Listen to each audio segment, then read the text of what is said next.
Hi అండి అందరికీ. నేను మీ హారిక జైపాల్. ఈరోజు ఒక ఇంపార్టెంట్ న్యూస్ షేర్ చేయడానికి వచ్చానమాట. సో మీరున్న బిజీ షెడ్యూల్ లైఫ్లో నా కోసం ఒక 2 మినిట్స్ ఆర్ 3 మినిట్స్ కేటాయించగలరని అడుగుతున్నాను. సో తెలిసిన వాళ్ళు ఓకే, తెలియని వాళ్ళ కోసం ఈ వీడియో అనమాట. సో అసలు ఏంటి గులియన్ బ్యారో సిండ్రోమ్? దీనికి బర్డ్ ఫ్లూకి ఏమైనా సంబంధం ఉందా?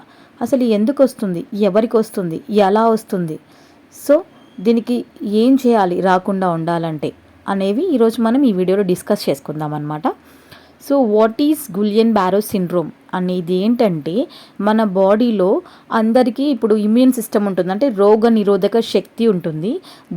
దాంట్లో యాంటీబాడీస్ ఉంటాయి కదా, అవే యాంటీబాడీసే కదా మనకి ఏమైనా ఫీవరు అట్లా ఏమైనా వైరల్ ఇన్ఫెక్షన్స్ ఏమొచ్చినా దాంతో ఫైట్ చేసి ఆ వైరస్ని చంపి మనల్ని సేవ్ చేసేది ఆ యాంటీబాడీసే కదా.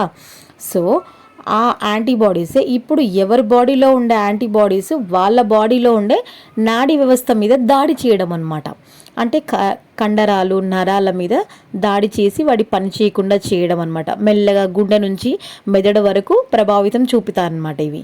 సో ఎందుకు అలా అంటే, మనమైనా అంతే, పిల్లలు చెప్తే 1-2 సార్లు చెప్తే వినకపోతే సో సర్టెన్ టైంలో కోపం వచ్చి ఎలా ట్రిగ్గర్ అవుతామో, సో ఇది కూడా వైరస్లతో ఫైట్ చేసి చేసి చేసి సర్టెన్ టైంలో మన బాడీలో ఉండే నాడీ వ్యవస్థ కూడా అది ఏందో బయట నుంచి వచ్చిన వైరస్ అనుకోని చెప్పి అది మన బాడీలో ఉండే నాడీ వ్యవస్థ మీద ఫైట్ చేయడానికి ఒక పాయింట్ ఆఫ్ టైంలో ట్రిగ్గర్ అయ్యి దాడి చేస్తుంది అనమాట. సో అలా దాడి చేసినప్పుడు వచ్చే వ్యాధిని జీబీఎస్ అంటామన్నమాట. అదే గులియన్ బ్యారో సిండ్రోమ్ అంటామన్నమాట. సో దీనికి లక్షణాలు ఏంటి అంటే, తిమ్మిరి పట్టడం, మొద్దు బారిపోవడం, చర్మం కాళ్ళు చేతులు తిమ్మిర్లు వచ్చినట్టు అనిపించడము, so vomitings, motions, fever, cold, cough, so సార్లు పట్టేసినట్టు అనిపించడం, పొత్తి కడుపులో నొప్పి, ఇలాంటివన్నీ దీనికి లక్షణాలు అనమాట. ఇది ఎక్కువగా ఎవరికి వస్తుందంటే చిన్న పిల్లలకి, వృద్ధులకి ఎక్కువగా వస్తుంది. అట్ ద సేమ్ టైం ఎవరైతే ఇన్ఫెక్షన్స్కి ఎక్కువ గురవుతారో వాళ్ళకి, వ్యాక్సిన్లు తీసుకున్న వాళ్ళకి, డెలివరీ అయిపోయిన వాళ్ళకి అండ్ సర్జరీస్ జరిగిన వాళ్ళకి, ఆల్మోస్ట్ అందరం వ్యాక్సిన్ తీసుకున్నాం కదా. కరోనా వచ్చి ఒక మృత్యు తాండవం చేసి వెళ్ళింది. సో ఆల్మోస్ట్ అందరికి వచ్చే ఛాన్స్ ఉంది. అసలు ఎందుకు ఇప్పుడు వస్తుందంటే, సో వాటర్ కలుషితం అవ్వడం వల్ల, ఫుడ్, సో ఇవంతా కొంచెం శుభ్రంగా లేని ఫుడ్ తీసుకోవడం వల్ల, వాటర్ కంటామినేట్ అవ్వడం వల్ల ఇది వస్తుందన్నమాట. సో మనం వాటర్ని కూడా బాయిల్ చేసి చల్లార్చుకొని తాగాలన్నమాట, కాచి చల్లార్చుకొని తాగాలి.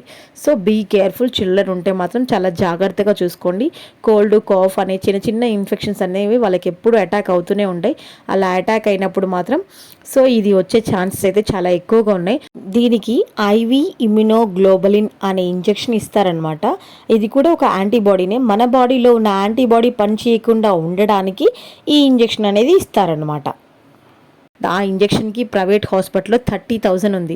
సో ఇది 5 to 6 డేస్లో ఐడెంటిఫై చేయగలిగితే ఈజీగా క్యూర్ చేయొచ్చు. సో ఇది వ్యాధి 14 to 15 డేస్లో మన బాడీ మొత్తం పని చేయకుండా చేయగలుగుతుందన్నమాట. అంటే మొత్తం చచ్చుబడిపోయేలాగా. సో ఆల్మోస్ట్ గొంతు దగ్గర కానీ, శ్వాస నరాల మీద కానీ దాడి చేసిందనుకోండి, సో ప్రాణం పోతుందన్నమాట. సో ఆల్రెడీ మన తెలంగాణలో ఒకరు చనిపోయారు, ఏపీలో 2 చనిపోయారు. సో ఇది పూణే నుంచి కేరళ, మహారాష్ట్ర వీటిలో ఎక్కువగా ఉందన్నమాట. ఆల్మోస్ట్ అక్కడ కూడా 140-150 కేసెస్ ఉన్నాయి. ఏపీలో 59 కేసెస్ నమోదయ్యాయి. అది ఫస్ట్ మెథడ్ ఇంజెక్షన్ అయితే. సెకండ్ మెథడ్ ఏంటంటే, మన బాడీలో ఉన్న బ్లడ్లో ఉన్న ప్లాస్మాని బయటికి తీయడం అనమాట. అంటే ప్లాస్మాలో యాంటీబాడీస్ ఉంటాయి కదా, అవి రిమూవ్ చేసేసి మళ్ళీ మన బాడీలోకి ఆ ప్లాస్మాని ఎక్కించడం అనమాట. సో అలా అనమాట. సో ఇది కూడా సెకండ్ మెథడ్. అలా చేసి కూడా క్యూర్ చేయొచ్చు అనమాట. సో భయపడాల్సిన పని లేదు. ఇదైతే అంటువ్యాధి కాదు. సో కొంచెం జాగ్రత్తగా ఉండండి అంతే. సో వాటర్ కంటామినేట్ అయిన వాటర్ మాత్రం తాగొద్దు, బయట ఫుడ్ తీసుకోవద్దు. సో పిల్లల్ని అయితే చాలా జాగ్రత్తగా చూసుకోండి. వాళ్ళకి రెగ్యులర్గా ఇన్ఫెక్షన్స్ వస్తూ ఉంటాయి. సో ఓకేనా, మీకు ఈ వీడియో అర్థమైందా? అర్థం కాకపోతే క్షమించండి. అర్థమైతే మాత్రం మర్చిపోకుండా ఒక లైక్ చేయండి. కొత్తగా మన ఛానల్ ఎవరైనా చూస్తున్నట్టయితే సబ్స్క్రైబ్ చేసుకోండి. So thank you.